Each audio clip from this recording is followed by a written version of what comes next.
Hey guys, in this video I wanted to cover a few different topics. I think there's something in this for everyone, so stay tuned and take from it what you can.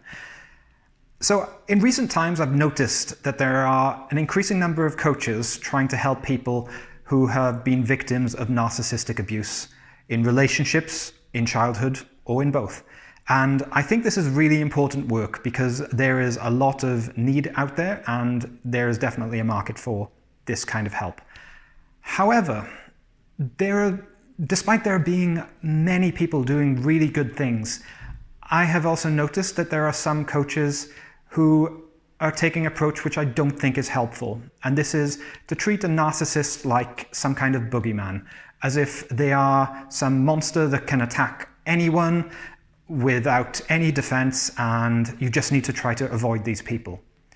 Now, if you know that you're codependent, if you know that you are this type of person who deep down inside you try to earn love because you never experienced it as unconditional when you were a child, and you've taken that habit and that expectation into adulthood, probably unconsciously, you are going to be a prime target for a narcissist, someone who just wants to take love and take energy from someone else to increase their own feeling of value, their own feeling of self-worth, without giving much, if anything, back. However, a narcissist is not going to be interested in someone who has strong boundaries. The only reason why a narcissist can stick with a codependent is because the codependent isn't used to standing up for themselves. The codependent isn't used to giving love to themselves, only to others, in the hope that they might get it back. And this brings me on to the more general topic. I think a problem of treating anything as being outside of your control when there is a component in yourself which you can change is it teaches you to feel helpless.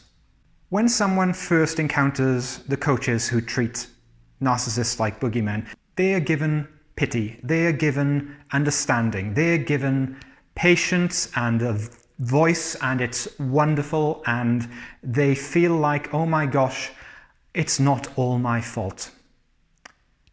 However, if someone stays there, that pity, that empathy can become self-pity.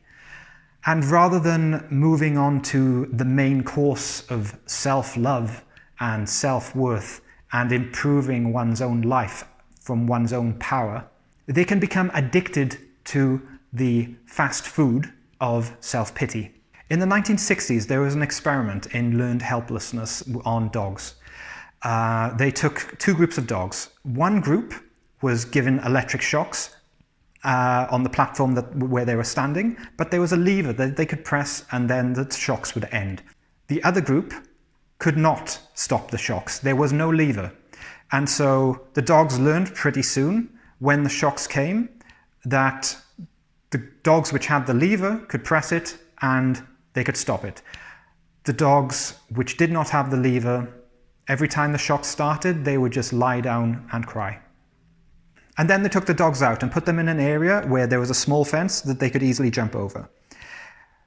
The dogs who had access to the lever, as soon as the shock started, they jumped over the fence into safety.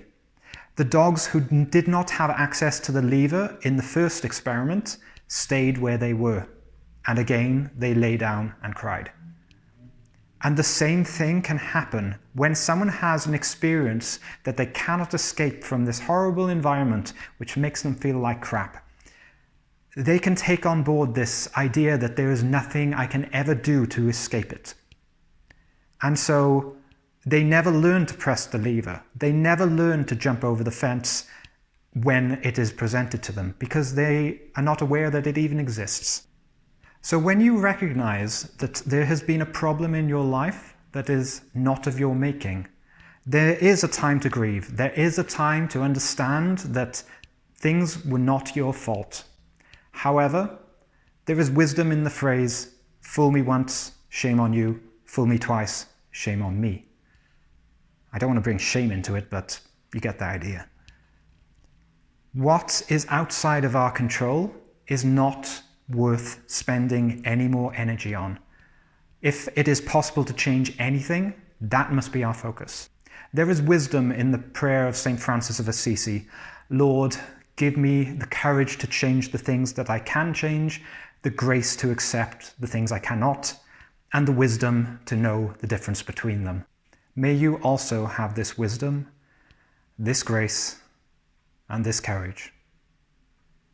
Now go out there and kick some ass.